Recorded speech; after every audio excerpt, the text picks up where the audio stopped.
Are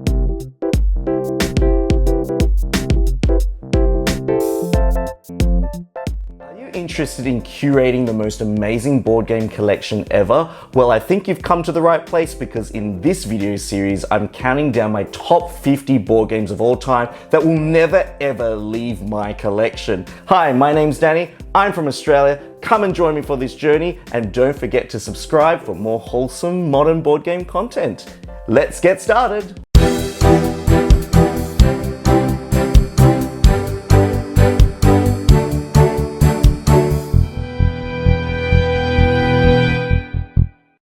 Quite a few years ago, when I was originally putting this list together, this game, which is number 30 on my current list, was originally going to be probably my top 3 board games of all time. But since then, I think my knowledge of board games has grown, my experience, and also my tastes have kind of evolved and changed and got a little bit more niche, actually.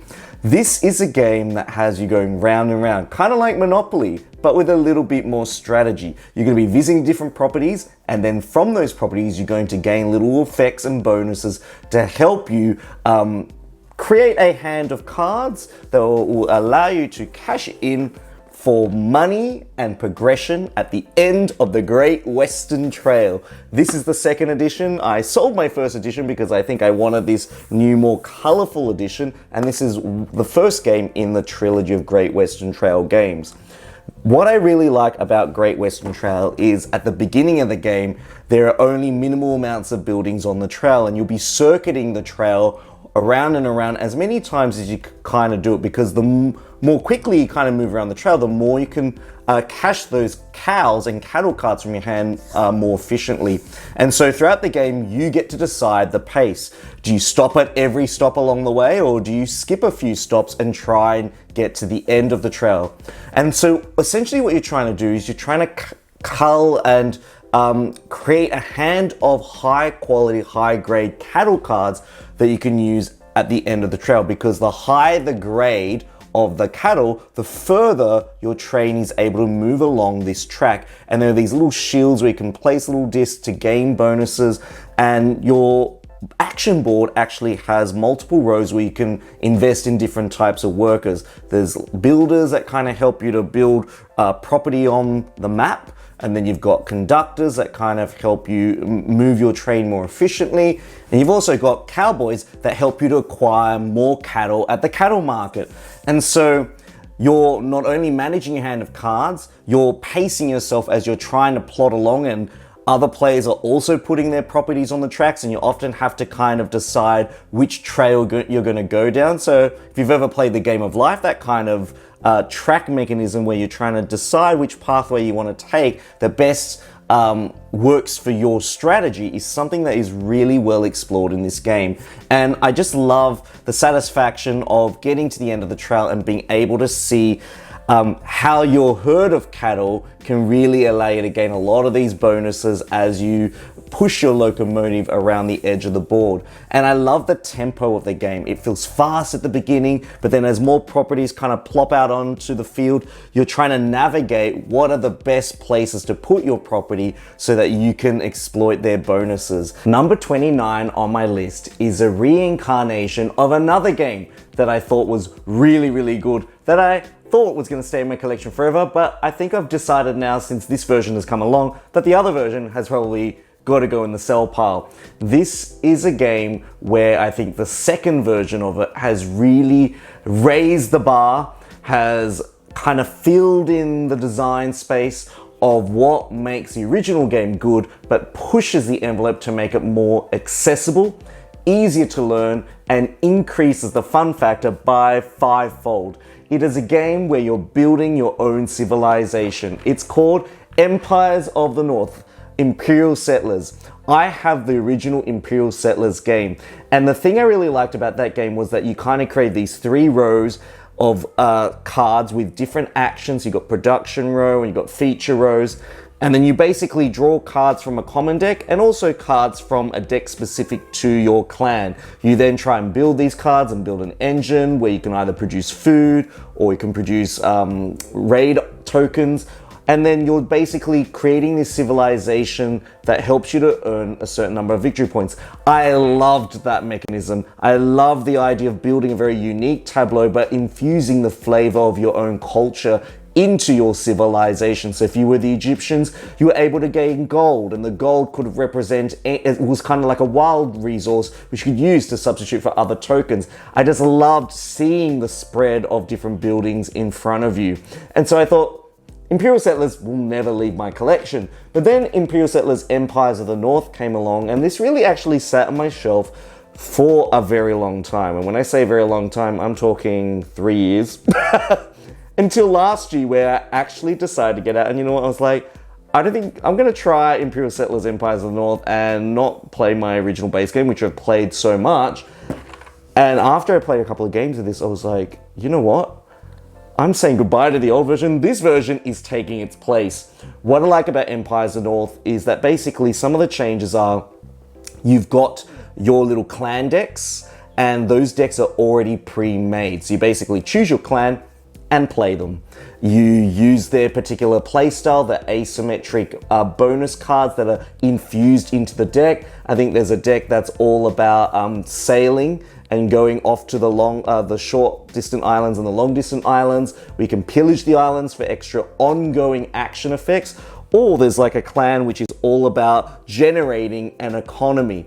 And I really love how each of the 6 decks that are included in the base game feel very different and fresh. And they're scaled based on your experience too. So if you're a beginner, you play with the beginner deck. If you're an advanced, you play with the advanced decks. And it doesn't matter which deck you play, they are all quite relatively balanced. And the complexities of the decks and how they play out is incredibly fun. You've also got this kind of pentagon action wheel where players are going to be placing an action marker, and then they can move that marker to an adjacent space and flip it over to use it again. And you'll find that in this game that your turns become bigger and more impactful as you progress through the game.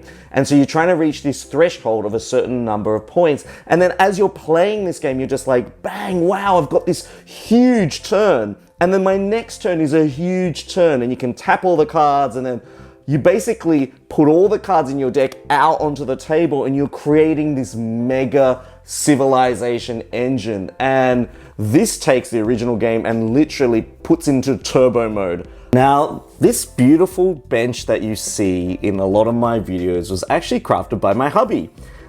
We went to the local hardware store. He bought this beautiful, lovely light timber and actually assembled and built this table just so it could fit in this kind of beautiful window space. So you could have coffee in the morning here and look out onto the garden, or even play like a solo game. And yeah, I've kind of added this little plant herb wall, which is kind of not doing entirely well. But yeah, I just think it's like a little nice spot in our small place where we can kind of enjoy games and also film really nice board game sanctuary videos. So number 28 on my list is a game where you might have to do a little bit of crafting, a bit of soaring some dice, that is. It is a game called Woodcraft. This is a Euro that speaks to me. Not only does it have this cool crafting mechanism where you can slice different dice into smaller values to satisfy different crafting contracts, this has a really unique twist on not only how you decide on your action per turn, but also how you use dice. In fact, in this game, you can actually grow dice in little pots and they'll evolve into higher valued dice across the game. This is an incredibly tight game because there is a central action wheel that's kind of divided into quadrants. And basically on each in one of the quadrants are all of these action tiles that kind of form like a little slice of the bigger cake. And each time you take an action, you're going to take that tile and move it into the next quadrant, and that will gain you bonuses on the edge of the wheel, as well as some bonuses on the inside of the wheel. And the order and the sequence in which all these action tiles move around the quadrants makes for some really deep, thinky strategies. How do you get the most out of each tile action that you choose? And that tile action that you choose, the ones that you leave behind, how is it going to benefit the other players? And so you can see where this game really slices into I guess, the things that you really want to do, and kind of tears you between some really difficult choices. Each player also has a really cool player board where it's kind of like it simulates your workshop. You can hire these kind of cool, leafy, crafty people that have little abilities. And the currency in this game is blueberries. I mean, out of all the currencies, I think I'd probably eat this currency because blueberries are just delicious. But yeah, you can basically hire these little workers, which are on these little cards, house them in your workshop, and even housing them in your workshop is a puzzle on its own. You can even get little tools which fit into the roof, and when you connect the tools together, they synergize to give you bonuses, and they create this little pyramidal puzzle as you try to place them in the right spots. There are so many great things that are happening in this game that are not only unique in terms of their mechanism, but they have an interesting twist that really makes the theme and the actual gameplay stand out from a lot of the other games. Number 27 on my list is a small box game that actually has a lot of crunch to it. No, it's not my cornflakes cereal box. It's actually a game set in Japan called The White Castle. This is a game where every player has 9 turns. And when people say that, they're like, what? 9 turns? What can I do in 9 turns? Well, these turns, each turn that you take in this game is going to connect to a lot of other different bonus actions. So while you're technically taking 1 turn, you're actually taking lots of micro turns that are woven together. And I guess the interesting part of White Castle is seeing how you can connect the dot to dots and then create the image of your strategy as you explore and, I guess, tinker with the game. And I think that's what makes White Castle such an elegant experience. You have this sense of tension. You've got these 3 different colored dice. You can only take from either end of the dice bridges. You can either take a really high value or a really low value, and taking low value dice is going to be a little bit more underpowered than the high value dice. And the high value dice will allow you to take an action that another player has taken by placing it on top, paying the coin difference. You can get coin from using your dice. You can take actions on the board, and you've got basically this castle that has 3 levels in it. You've got little workers that are going to try and ascend their way up to the top of the castle, kind of like, you know, you're in a court and you just want to be able to meet the king, and to be able to work for the king, you need to ascend the ranks to get there. And then at the end, it becomes like an endgame multiplier, and each of the different spaces has dice, colors, and actions that are connected to it. And so you realize you've actually got this smorgasbord spread of different actions. So that black die that you've taken might have 3 different options, or that red die might have 5 different options, or that white die might have 2 different options, and those options then lead to other options. And then by placing off the 3 different types of workers, you've got gardeners, samurais who kind of train in the training yard, and the courtiers, you basically uncover those from your board, and you get more and more bonuses by placing them out on the main game board. And the main game board really has this beautiful kind of Hokusai traditional looking art, but with a modern finish to it.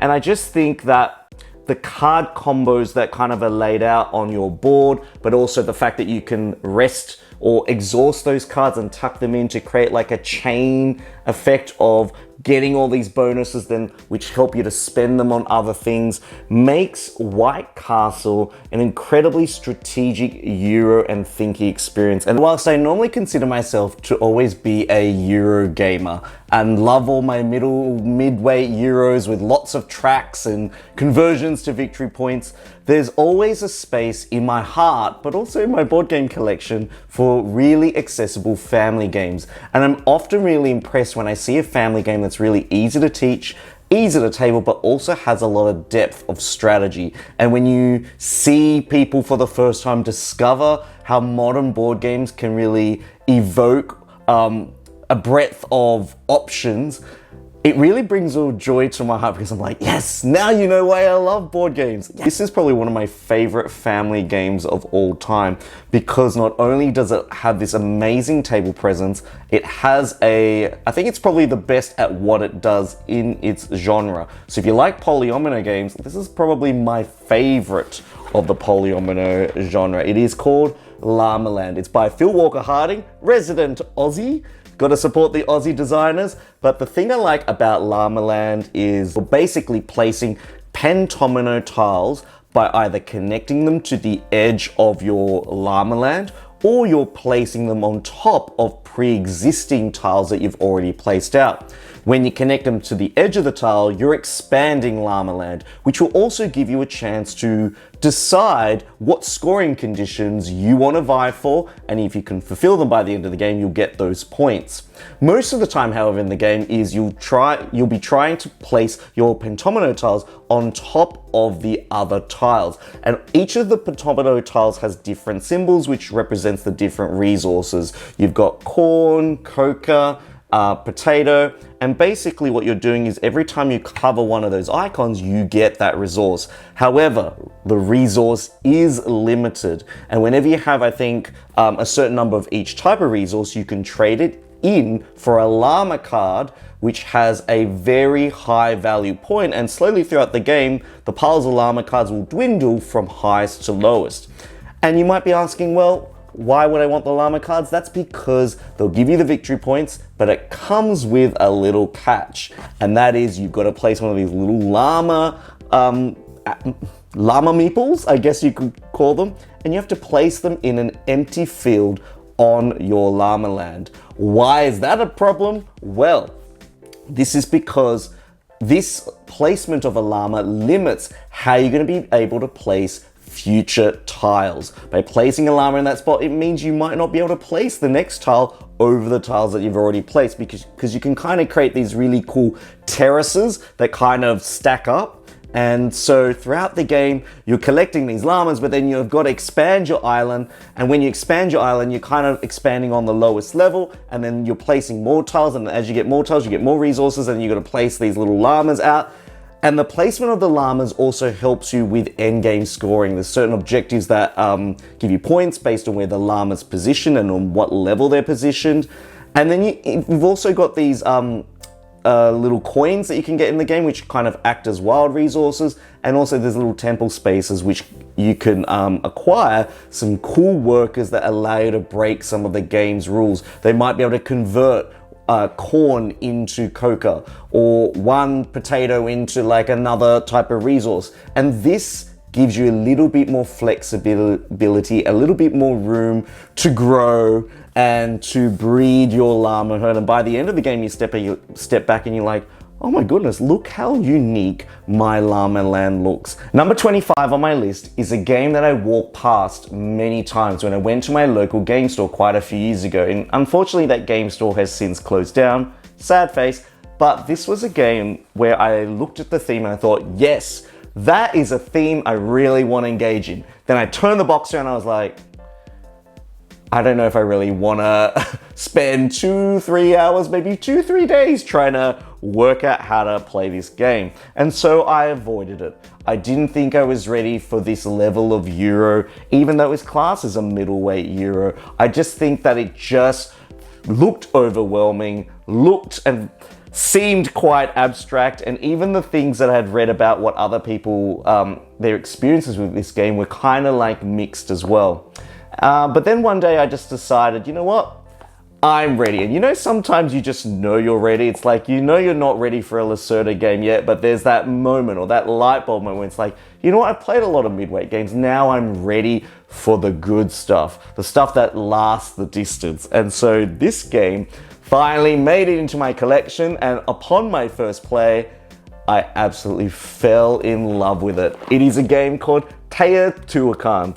Teotihuacan is part of the T-series of board games, and if you watch one of my other videos, there's another T-series board game on there, so don't forget to check that video out. But basically, Teotihuacan City of Gods is a game where you're going to be moving dice around the board, and basically around the edge of this main game board, you've got different rectangular sections where different actions can occur. And basically, you move your dice a certain number of spaces, and where your dice lands, based on the value of the die, that die is going to give you a particular power of effect. So for example, if it is about getting resources like gold or wood, the table that converts the die value that you've got there into how much wood or gold or whatever resource you're trying to gather. And then, depending on the number of dice that are currently present there from you and other players, you may have to pay an additional cost, but the collection of the dice at that location are going to increase the strength and the magnitude of what you can get. And so you're kind of moving these dice around the edge, plodding along, trying to group them together. But if you group them together, you won't be able to have the spread of actions around the board. There's a balance between, do I just use a single die, or do I try and marry these dice up so they all kind of saddle back together? And I think that is a really interesting puzzle for me. The idea of going, oh, I need that, I want to contribute to the pyramid. Do I go for the math strategy? And certain things that you do on certain spaces might lock your dice away. It's like, do I want to sacrifice my die for that really powerful action? And you've got all of these little mini games around the game board that you're trying to vie for, like the House of the Dead, and you're also ascending these tracks and you're collecting masks, and the mask strategy is probably one of the things that I really enjoyed the most, but I felt probably wasn't the strongest part of the game. But I did hear the expansions do kind of address that. But there's a satisfying nature to placing these cool little square wooden tiles to help create this terraced temple that kind of takes up a big part of the board. And the fact that your dice can ascend as soon as they get to level 6 and they upgrade, they kind of go off to die 7 and you're like, they've ascended, and then you get like a slew of these little bonuses. It's just such a puzzly game.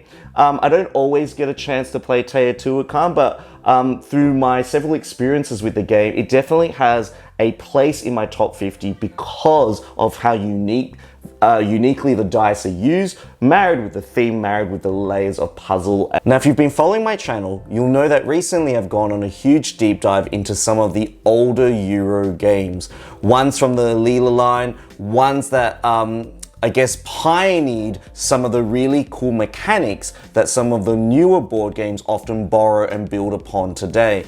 And I think there's something special about going back to 2008 or 2016. Yes, I know that's actually literally like almost a decade ago. It's just really special to be able to rediscover some of the old games and what made them so great in people's collections. And one of the games that I always wanted to get was a game with a unique mechanism where you had a little provost character, kind of like a sheriff, who moved up and down a linear winding road that led to a castle. And the game was Skyrise. However, I didn't ever get to play the original Skyrise, but this one has some very, very strong similarities to it. In fact, it's an inspired version of it. It's called Skyrise 1303. It retains a lot of the original mechanisms, except with obviously some beautiful Andrew Bosley art. You basically have two phases. There's this big linear road that kind of winds up from the bottom of the board to the top of the board, and you're basically placing workers out on certain buildings along this linear track.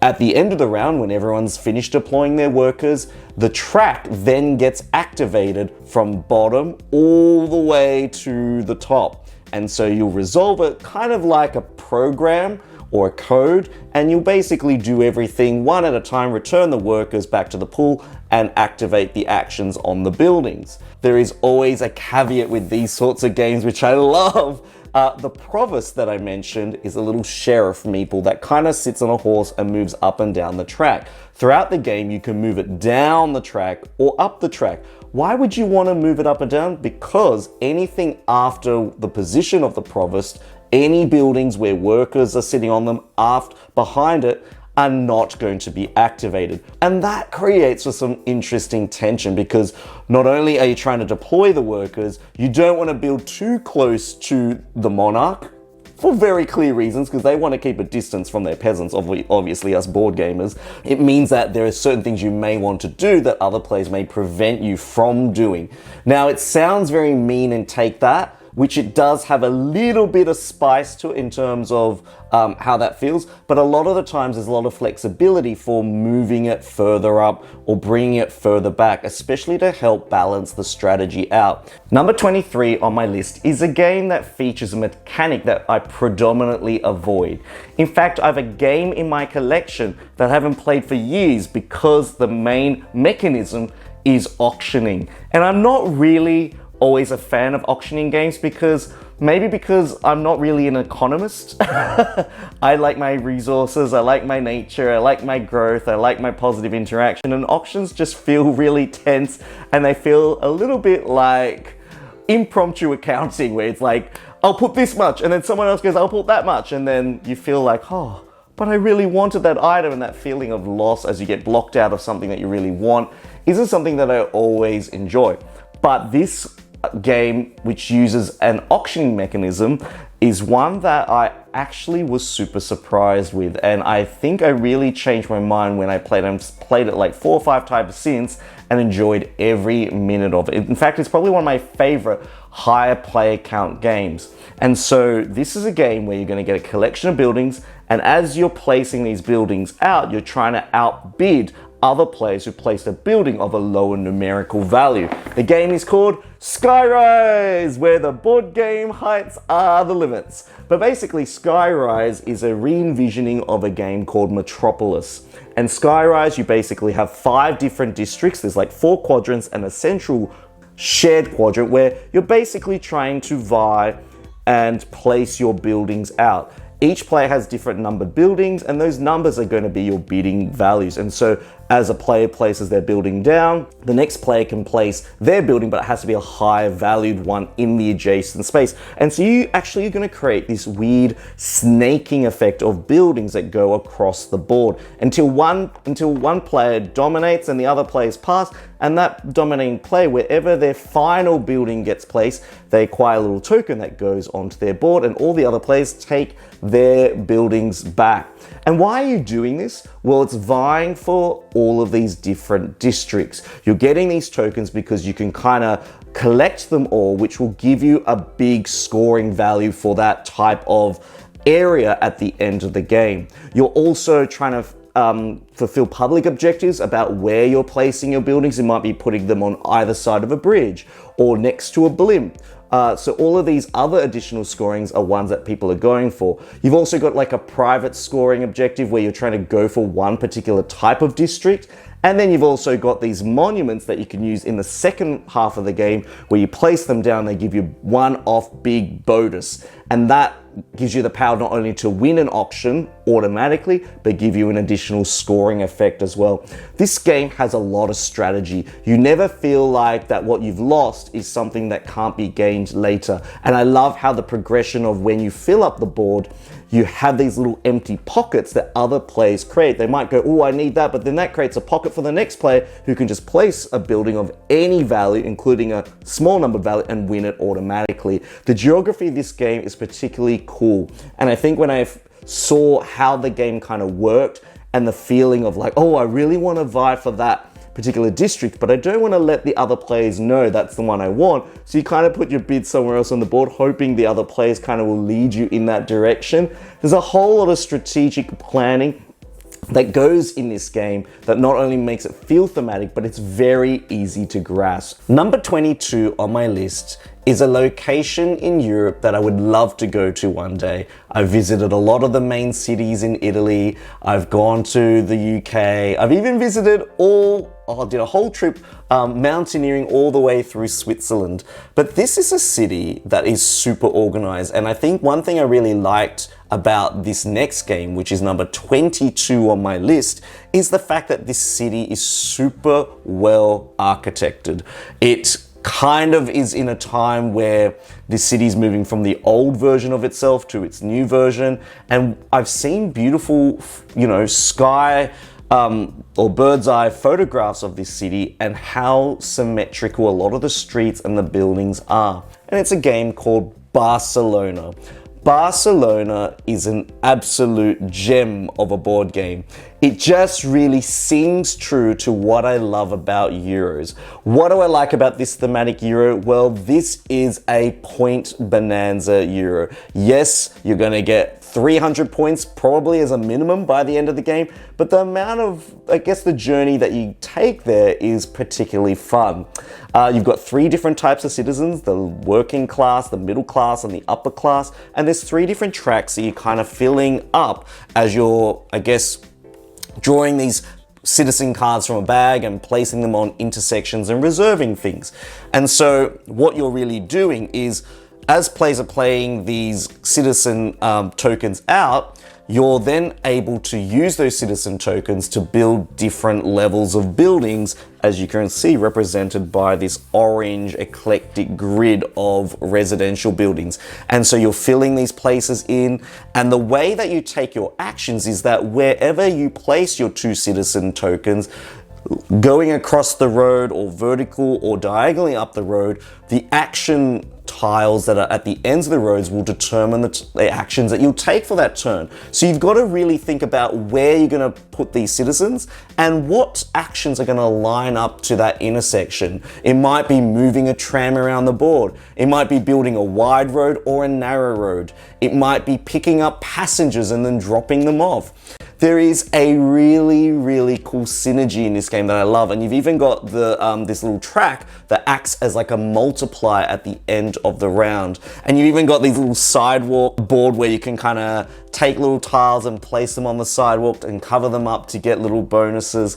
This is just one of those games that not only looks appealing to the eye, but because I used to love playing games like SimCity and Roller Coaster Tycoon, the idea of kind of constructing this city collectively, which I think is in this game's favor, the fact that all players are kind of working their actions on the main game board, they're building the roads on the main game board, they're chaining the roads together, they're moving their trams on the same board, means that there's a high level of interaction without feeling too cutthroat about it. And so Barcelona just hits all those beautiful notes of just having this beautiful city, building the infrastructure. Game number 21, which is also the top game on this decade list, is a game that I got when I first entered this hobby. It was one of the first board games that was introduced to me when I went to one of my first board game meetups. Yes, board game meetups have been around for such a long time. I sat down at this table, this person said, "Hey, here's this really cool city building game. How about we all have a go?" I was like, yes, city building. I love city building. And then after the rules teach, I was like, whoa, there's a lot of cool things going on here. And back then, a younger Danny or a younger self basically was so naive. I was like, yeah, just give me anything that's colorful, I'll play it. Then kind of opened my eyes to how games could really be so cool. And this is a game which has these hexagonal tiles and you're building your own city. And it is a classic game called Suburbia. And so I own the original first edition of the game. I know there's this new fandangled version of the game with like a big tower which allows you to put all the little hex tiles. But this basically has players building a city from their borough where you're placing parks, you're placing commercial buildings, you're placing industrial buildings which are going to hurt any little residential buildings if they live nearby. And you're basically using each tile to try and gain money for your city. You're trying to increase the population, and as you increase the population, things happen to your whole economy, and they also equate to the number of points that you get at the end of the game. And then each of the tiles synergize with other surrounding tiles or tile types in your borough. There's a whole lot of cool tile-to-tile interaction that really makes this a satisfying experience for me. I just love going, ooh, I want to place this commercial tile, and now for each adjacent tile around it of this particular type, I'll get extra money, or I'll get extra population, and then I've got to balance the population with the amount of money. I've got to balance the amount of industry that I'm going into with the happiness of my residents. There's such a nice simplicity to the game that really makes the game not only inviting, but gives me that puzzly Euro sense that I love from a mid-weight game. And this game has really stood the test of time for me just because of how it evokes those memories of being, oh, if I place a tile here, this is what could happen to it. Or if I place a tile here, I could do that, or I could flip the tile over to get income and turn that tile into a lake.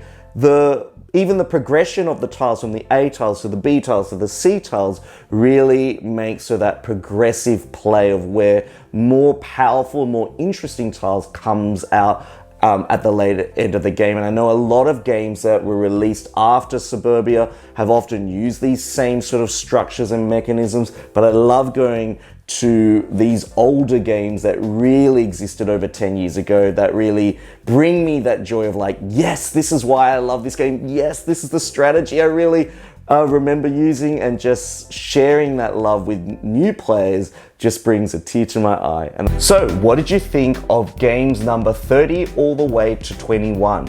Were there some games that you thought, ooh, that was surprising, I didn't expect that game to be there, or you've watched the channel long enough to know, Danny, that's definitely a game that would appear on your list, as some people sometimes tell me. Now, if you found this video or any of my videos super helpful, please consider liking, subscribing, and sharing my videos. I would love to help and build a really cool, rich board gaming community where we can have some excellent conversations about our love for board games. And if you want to really help support me to produce content, I do this all on my own without any help. And yeah, head over to my Patreon page and support me over there. I'll leave the link in the description box below. Thank you once again for joining me for another Board Game Sanctuary video. I will get to work on the next 10 videos as we head to number 1 really soon. If you really want to check out some of my other videos, please head up to my main page and check out the videos there. This is Danny signing out. I hope your next board game is a lovely one.